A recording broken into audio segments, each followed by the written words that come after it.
Bismillahir Rahmanir Rahim. Alhamdulillahi Rabbil Alameen. Wassalatu wassalamu ala ashrafil anbiya'i wal mursaleen. Sayyidina wa habibina Muhammad ibn Abdullah wa ala alihi wa sahbihi ajma'een. Assalamu alaikum wa rahmatullahi wa barakatuh.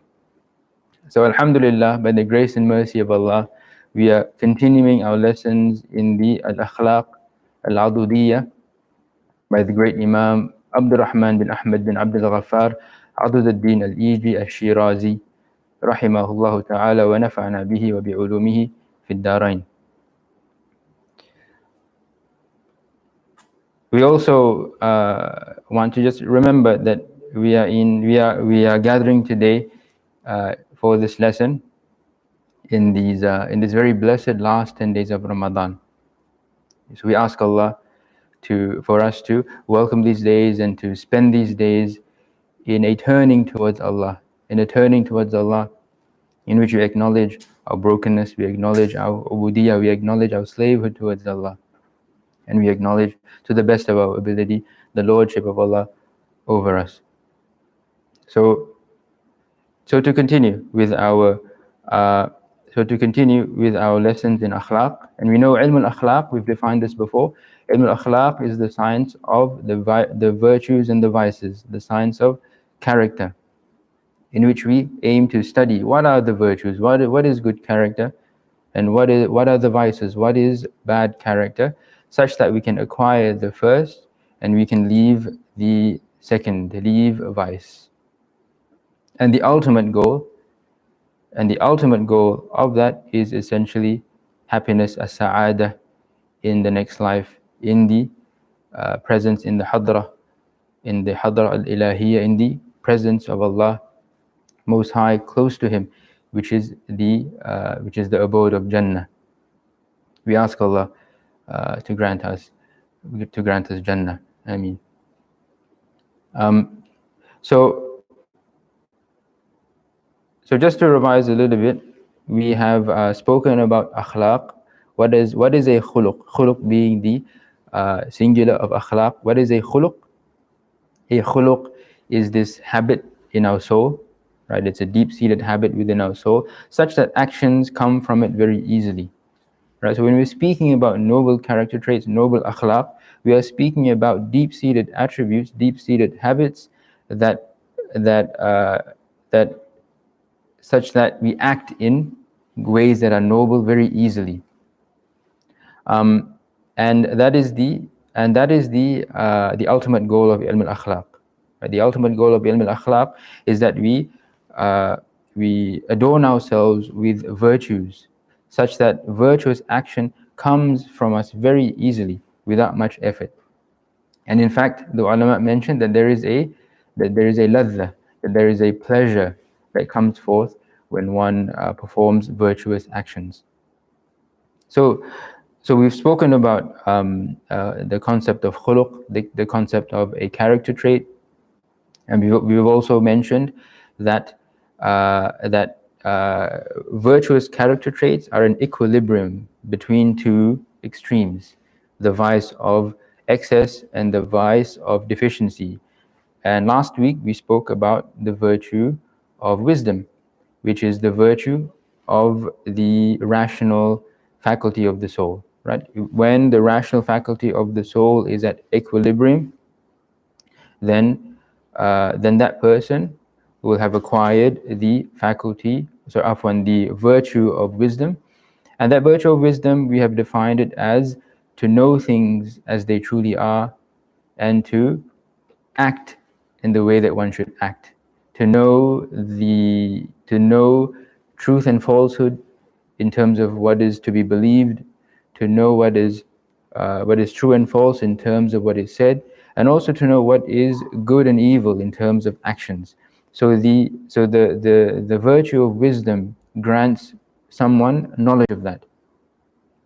And we know that there is we also spoke about the vice of excess, which is slyness, when someone uses their rational faculty to do evil, right? Whether it is acting in sly ways, in pursuit of desires, or in pursuit of blameworthy anger, or whether it's using the faculty of intelligence, their rational faculty, to delve into things, delve into knowledge which isn't beneficial, and in fact could very much be harmful. So that's the vice of excess. And then we have the vice of deficiency of the rational faculty, which is al-ghabawa, which is stupidity, right? And once again, we mentioned that what's meant by ghabawa is not one's natural level of intelligence, right? But rather when one chooses to not learn, right? When someone has been given the blessing of the intellect, but they choose to not learn about Allah, they choose not to learn about the Sharia, right? They choose not to learn what they need to know in terms of what they should believe. They choose not to learn in terms of how they should act, right? They choose to neglect these things and rather pursue matters of the dunya, pursue matters of desire, pursue matters of anger and revenge and things like that. So that is the vice of stupidity. So now the Imam then continues, and he goes on to the next faculty of the human soul, which is what we call the irascible faculty. So the Imam says, قال المصنف رحمه الله تعالى ونفعنا به أجمعين بسم الله. He says in the Arabic, والغضب فاعتدالها الشجاعة وإفراطها التهور وتفريطها الجبن. So he begins and says the second faculty is the academic translation is the irascible faculty, or the faculty of anger, right? So the faculty of anger of the soul, whose equilibrium is courage. So the virtue which comes out from the faculty of anger is actually courage, right? So we don't want to see anger as purely negative, right? Because Allah has created within ourselves the faculty of anger for a purpose, and the virtue out of that faculty is the virtue of courage. So when anger is at equilibrium, it produces the virtue of courage. The vice of excess is recklessness, right? Recklessness, where someone does not think before they act. They might act in what looks like a very courageous way, but in fact it is recklessness, and they might do things which in fact are harmful to themselves, harmful to others, and this is the vice of excess for the faculty of anger. And finally, the virtue of deficiency, right, is cowardice, where someone fails to act when in fact they should be. Someone perhaps becomes overly cautious because they're thinking too much. This can be seen as a form of cowardice, right? So we have the faculty of anger, and the equilibrium of the virtue is courage, and the vice of excess is recklessness, and the vice of neglect or deficiency is cowardice. So now let's speak a little bit more about the irascible faculty, or the faculty of anger, and perhaps we can come to some realization of when this faculty is acting within us, and so that we can come to a better knowledge of ourselves. So in the Akhlaq literature, sometimes the irascible faculty is called the predatory soul, an-nafs as-sabu'iyya. Sometimes it's also called the an-nafs al-lawwama, the nafs that blames, right? Why is that? Because it's this part of our soul that when we perform something which is bad, right, we perform something which could be sinful, or maybe not sinful, but something which is seen as makruh, or something which is seen as blameworthy, and then what happens? This part of our soul blames us, right? And it produces regret, right? This is actually this irascible faculty, this faculty of anger within ourselves. And we know that regret is a very powerful emotion, because nadama, or regret, this is what leads to tawbah. So it's this very powerful force within ourselves that, if we realize its force, can really turn us towards Allah, turn us towards tawbah. And tawbah, as many of the ulama have mentioned, is actually really the beginning of one's journey towards Allah, and the source of that is this faculty of anger within ourselves.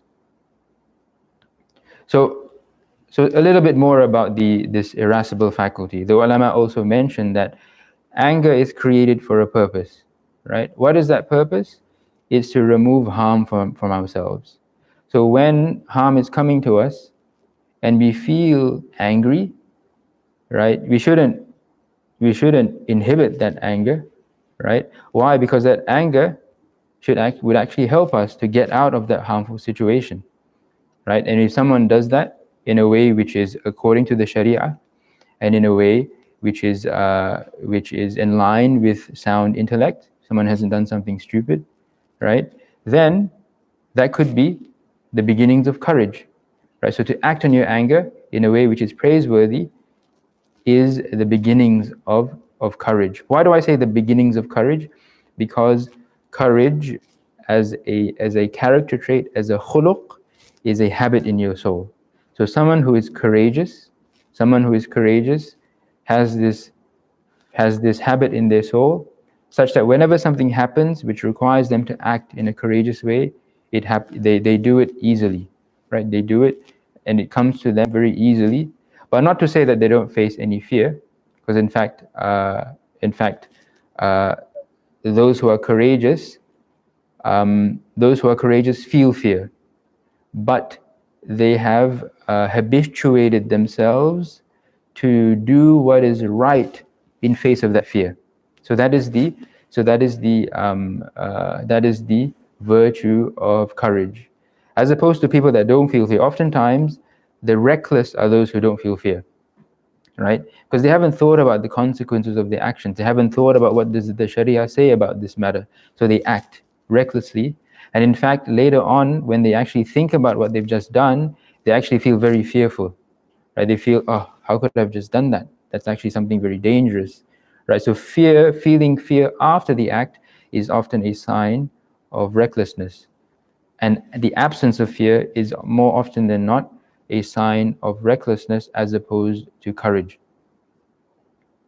So that's,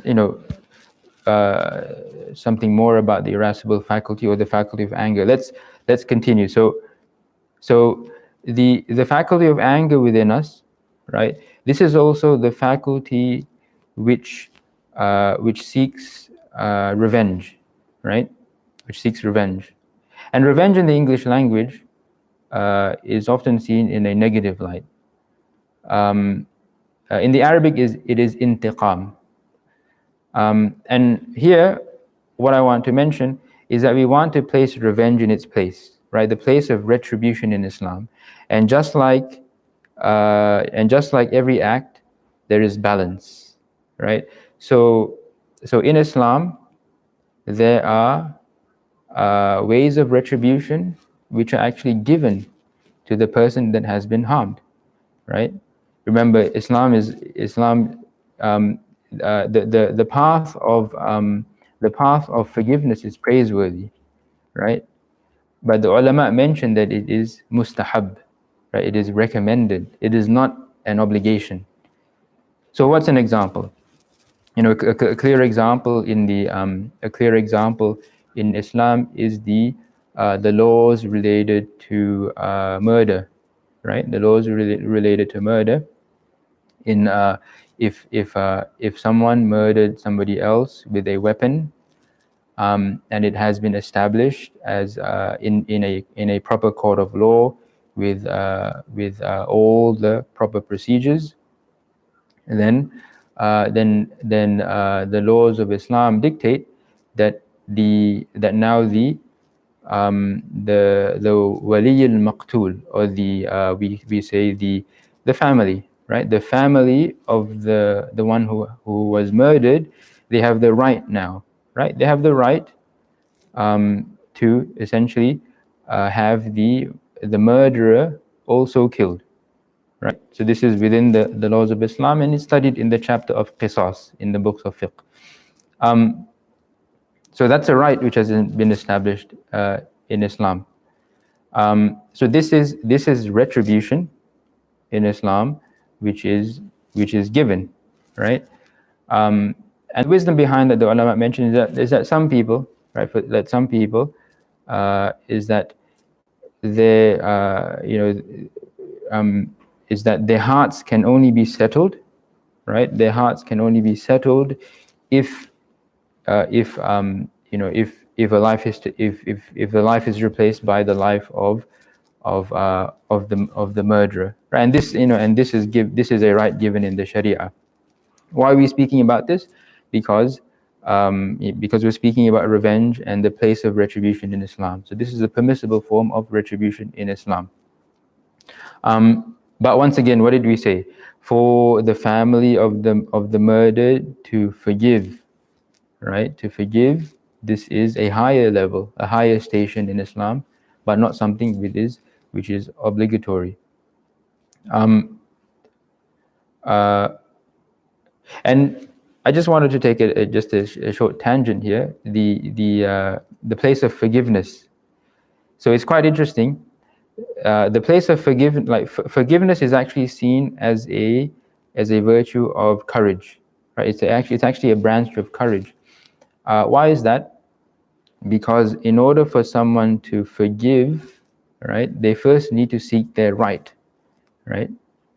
So forgiveness in Islam, particularly in these matters of someone being hurt or someone's family member being murdered, forgiveness is not abstaining from seeking one's right. Right? That's actually cowardice. So if someone in your family has been hurt or someone in your family has been killed, it's actually very important that justice is sought. And once justice has been sought, then the act of forgiveness can then be truly exercised. Right? But this is once again is within the when we think about the Sharia being implemented, right? Because the family of the murdered have the right to forgive the killer, and this is a very extremely high level, with Allah. So so that comes out of the discussion of the place of retribution in Islam. So a little bit more about the irascible faculty, right? We have we spoke about regret. Right, so the irascible faculty, or the faculty of anger within ourselves, censures us and blames us for doing things that we shouldn't have done. And this is, we mentioned, is the path to tawbah.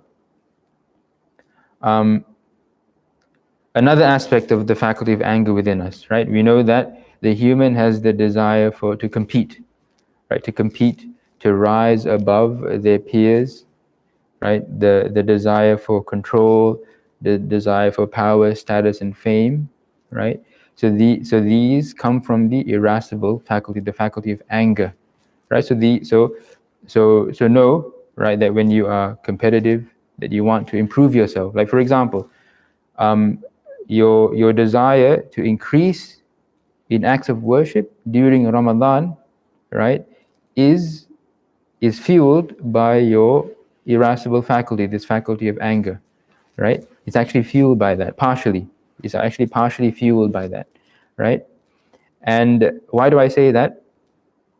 I mention this now because it's important to manage that, right? You don't want to push yourself too much, right? You don't want to push yourself too much such that your nafs becomes too exhausted. So it's a balance, right? Remember we're speaking about balance, right? We're speaking about balance between our faculty of anger and our faculty of desire, right? So when we exhaust ourselves too much, then we need to give a little bit to our nafs, to give it a bit of relaxation, right? But once again, during the last 10 days of Ramadan, the ulama mentioned if you had to balance between pushing yourself for ibadah versus relaxing a little bit, this is actually a time for pushing yourself hard in ibadah. So you would err on the side of caution in terms of ibadah by doing more in this last 10 days as opposed to less. So that's, that's a little bit to do with the a little bit of an overview to do with our faculty of anger and the various aspects of it. What did we say? We said that this is the faculty that seeks to remove harm from ourselves and must not desire it.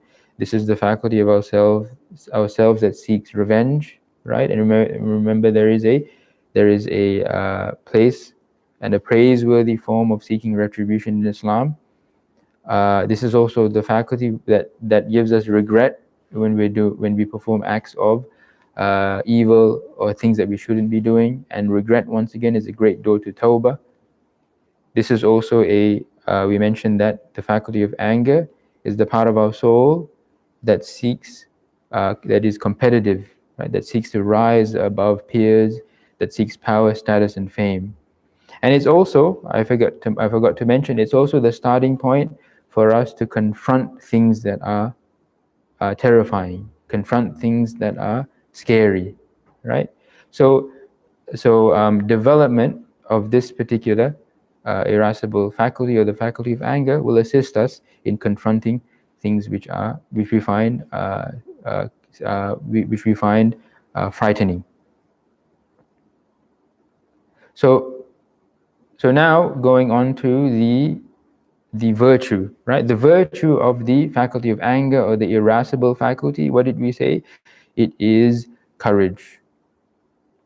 Okay, it is courage. So let's read some definitions of courage. So I've translated a number of definitions from a number of books that speak about courage. From these are mostly ulama from the Ottoman tradition.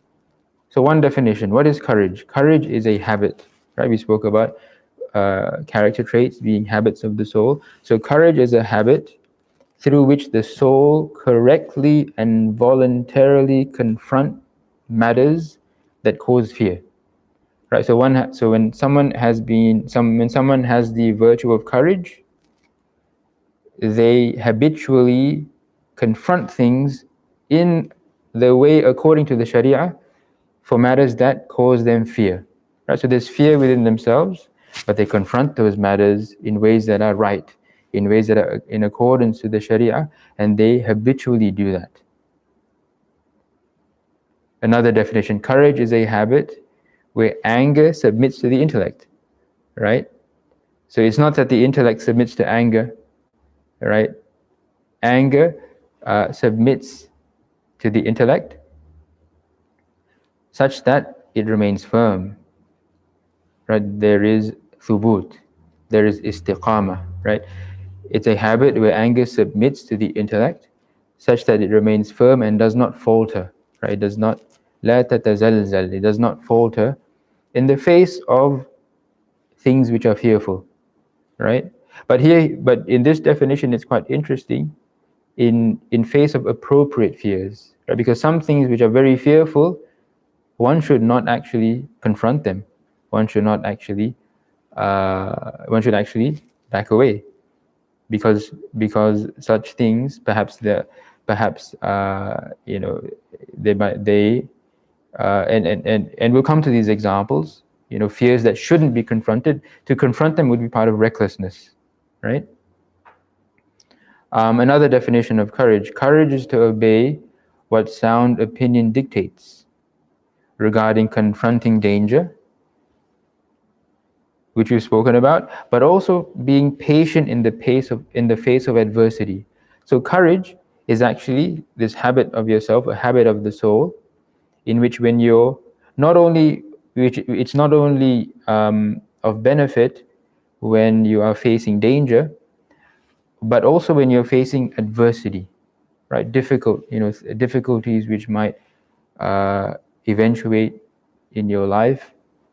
They might not cause, they might not be dangerous, but they're difficult, right? For example, the death of a loved one, the loss of a job, right? Or as in these things that come to us in times of adversity, and to be patient, to do what is right in these times of adversity.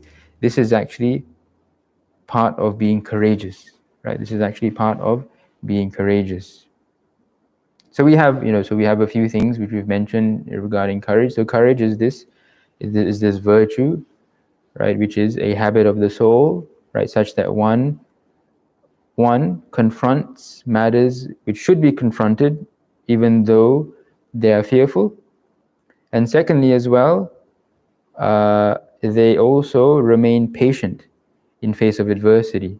So courage does not only have to be in face of some things which are terrifying, but also in face of things which are very difficult, right? So courage is also of much benefit in those situations, and we can think of many examples.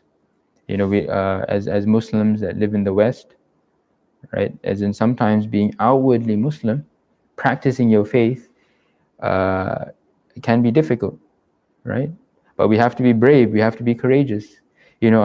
I'm always amazed of that sisters that wear the hijab, right? They face this difficulty, right? No, because wearing hijab is something which in the West can be difficult, right? But day in and day out, they continue, right? It's become a habit, right? Where they, despite the fear, they wear hijab, and may Allah make them of people of courage, and may perhaps they already are. They already have this virtue of courage. So that's a little bit of a description of the virtue of courage, and Allah praises people of courage. He says in the Holy Quran, "A'udhu billahi minash shaitanir rajim. Inna Allah yuhibbu alladhina yuqatiluna fi sabilihi saffan ka'annahum bunyanun marsus." Indeed, Allah loves those who fight in His cause in a row as though they are a single structure joined firmly. فَالَّذِينَ هَاجَرُوا وَأُخْرِجُوا مِنْ دِيَارِهِمْ وَأُوذُوا فِي سَبِيلِي وَقَاتَلُوا وَقُتِلُوا لَأُكَفِّرَنَّ عَنْهُمْ سَيِّئَاتِهِمْ. So those who emigrated or were evicted from their homes, or were harmed in my cause, or fought, or were killed, I will surely remove from them their misdeeds. Right. So Allah is praising people who were people of courage. Likewise, the Prophet Muhammad sallallahu alaihi wasallam has said in a hadith, "Inna Allah yuhibbu ash-shaja'ata walau ala qatli hayyatin wa aqrab." Right? Indeed, Allah loves courage, even if it is to kill a snake or to kill a scorpion. For us, though, killing snakes and killing scorpions are, we don't see these things. But what's meant by this hadith is that Allah loves courage and bravery even in small matters, right? So don't underestimate actions which are motivated by courage, even though they might be small. And yes, so what are some examples of courage which are mentioned in the books of Akhlaq? One of the greatest forms of courage, right, which we must never forget, is the courage that believers engage in when they perform the act of jihad, right, going out and sacrificing their lives, to fight for the deen, right? So this, this may be a blessing or this may be a veil, but we live in an age where, that there's a lot of comfort around us, so we don't really, speak much about, the shuhada, but a sign of faith, right? A sign of faith is that people make dua, so they actually become shuhada, they become martyrs in the path of Allah. And we actually must never ever forget this aspect of our deen, right? The aspect of deen which praises the shuhada, praises martyrs, those who have sacrificed their life for Allah. This is one of the ultimate forms of courage, and we must, we have to remember that. We have to teach our children that. We have to we have to remind ourselves of that virtue of courage, which is represented through the act of martyrdom. But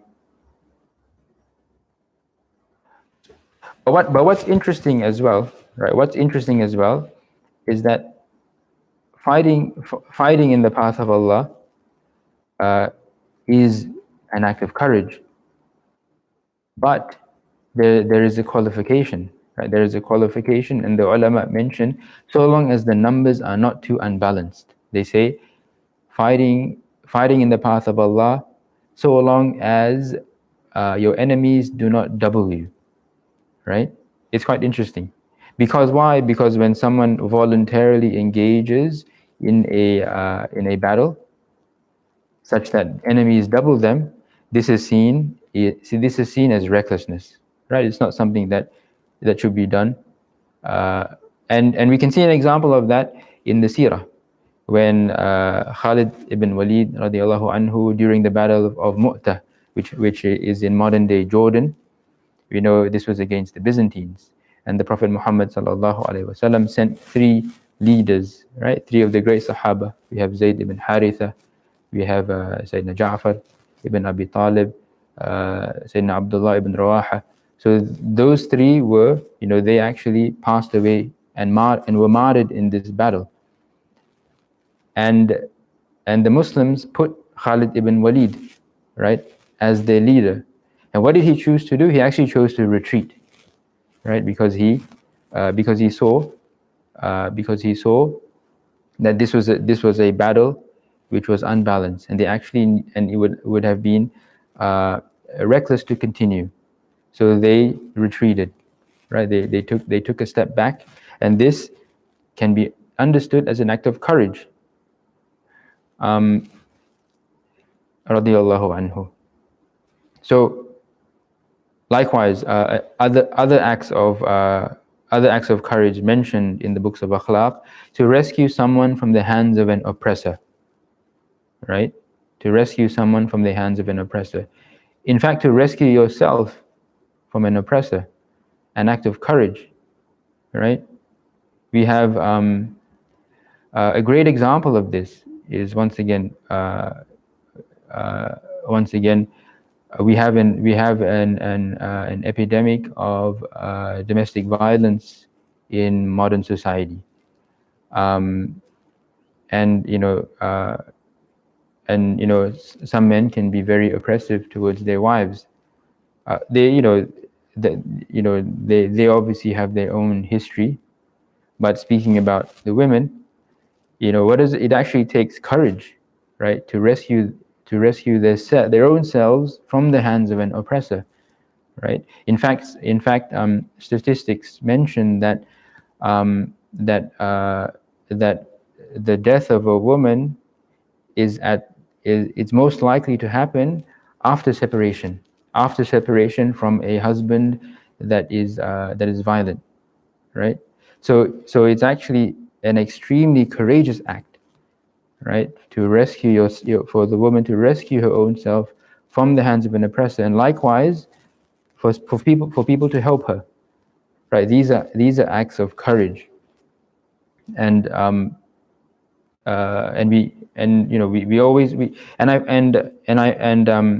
perhaps you all might agree with me. The word courage is a very powerful word in the English language, likewise in Arabic as well. But since we're speaking in English, and I feel it's something that we should really use more often, right? As in to describe particular acts as being acts of courage, acts of bravery, such that they inspire people to do more of them, right? Because courage is a virtue, and the more virtuous someone is, the better it is, and the more virtuous society is, the better it is, right? So to encourage acts of courage through the use of the word courage can be seen as a good thing. So, okay, more about courage. For the courageous, virtue is more important than life. So what does that mean? We know that virtue or doing good is very important and must be protected. But at the same time, But life as well must be protected. Right? Life is something very valuable, right? But for the courageous person, living a principled life, right? Living a principled, virtuous life is something that must be something more important to protect than protecting life itself, right? And a consequent of that claim is that for that person to die a praiseworthy death, so a courageous person prefers to die a praiseworthy death over a blameworthy life, a life of humiliation, right? يكون القتل الجميل خيرا عنده من الحياة المذمومة, right? And Sayyidina Ali radiallahu anhu says here, أيها الناس إنكم إن لم تقتلوا تموتوا, right? He says, oh people, if you are not killed, then you eventually will die, right? والذي نفس ابن أبي طالب في يده. So he makes an oath here. By the one whom the soul of Ibn Abi Talib is in his hand, لألف ضربة بالسيف على الرأس أهون من ميتة على الفراش. Right? He says, he makes an oath. By Allah, 1,000 strikes to the head with a sword is easier to me than just dying on the bed. What does he mean by that? We need to understand, we need to take the principle out of that, is that the humiliation of cowardice is far worse, right, than than death. So, and we can think about that. We can think of the example of leaders in modern times, right? Especially now in the COVID-19 situation, right, we're facing right now. We've seen leaders that have acted with courage, with with very quick action, and they're not dilly-dallying, and they're not acting. They're not acting for the interests of other people, right? They're acting because they know that they're a leader. Their duty is to protect their people, and they need to do things right now, immediately, to save as many lives. And when we see those people act, we are amazed, right? Because because the human can see courage when it is there. But then we have the example of other leaders, right, who they humiliate themselves through acting in ways which are not praiseworthy, right? They don't act with effort, with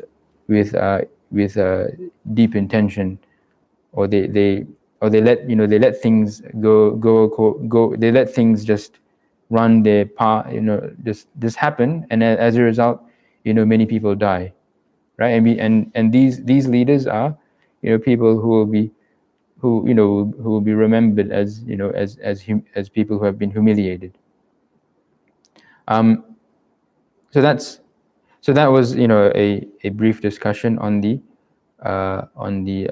virtue of courage. Right? As we mentioned, we have our faculty of anger, the virtue being courage, and then we have we have now the vice of excess, which is recklessness. And what is recklessness? Once again, recklessness as a vice, it's a habit, right? It's a habit of the soul through which the person confronts dangerous matters that shouldn't be done, right? Whether it's things that harm themselves, or whether it's things that harm other people, right? And it's things that shouldn't be done as measured by revelation. Right? Revelation says, no, you shouldn't be doing that. It's impermissible. It's makruh. Nor does the intellect sanction it, right?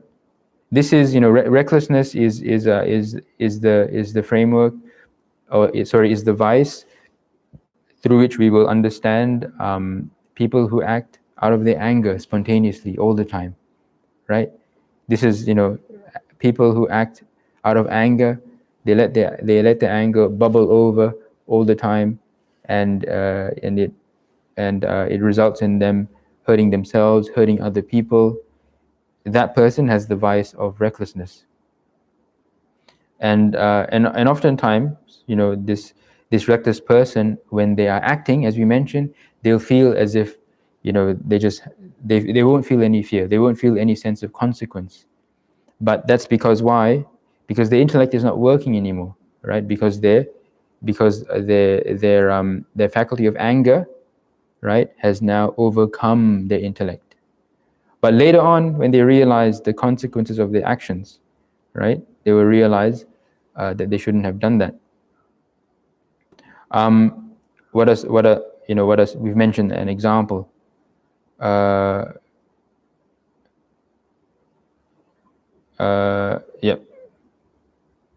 So the examples mentioned in the books of Akhlaq are, fighting battles in which, the enemies are far multiply the numbers of Muslims. So that would be seen as something reckless. So that's the vice of excess, and then we have the vice of deficiency, which is cowardice. Right? Cowardice. What's the definition? Cowardice is a habit through which the soul refrains. Right? It doesn't act. Right? When in fact it should be confronting that thing which is being confronted. So fear, right?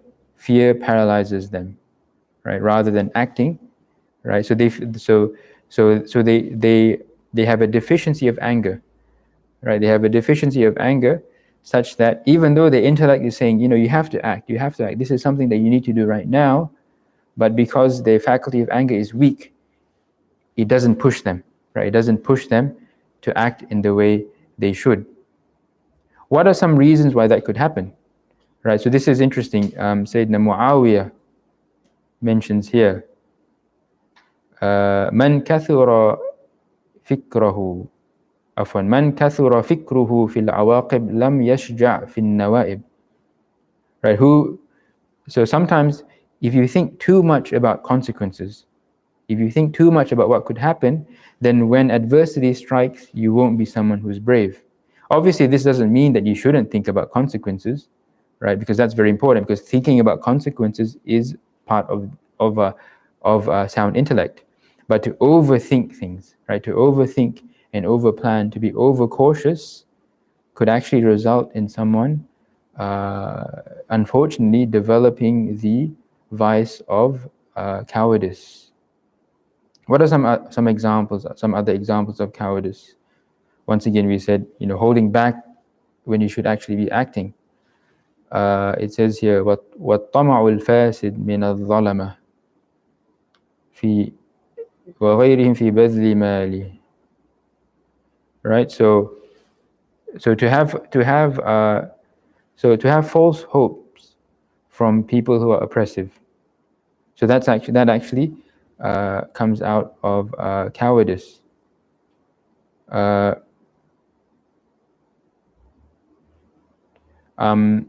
What's another? Remember, we mentioned that one form of courage is actually being firm when adversity strikes. Sabr in the shada'id, right? To have patience when adversity strikes. So the opposite, to falter, right? To falter and not being able to be firm when adversity strikes. This is actually a sign of cowardice and not having enough strength in one's faculty of anger.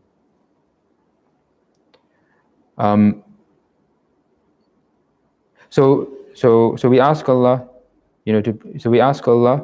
to protect us from these vices, the vices of recklessness and the vices of cowardice, and we ask Allah to bless us with the virtue of courage. And just one more thing before we end. The ulama mention of ilm al-akhlaq, they mention that all virtues are born from wisdom and courage. Remember we spoke about courage? Remember we spoke about wisdom last week? Wisdom is essentially knowledge, true knowledge. And then courage is actually, we mentioned patience, right? Courage produces patience. So when someone has knowledge and when someone has patience, then they hold back from their desires, which then produces temperance. And temperance, or al-iffa, is actually the virtue of shahwa, which we'll cover next week, inshallah ta'ala.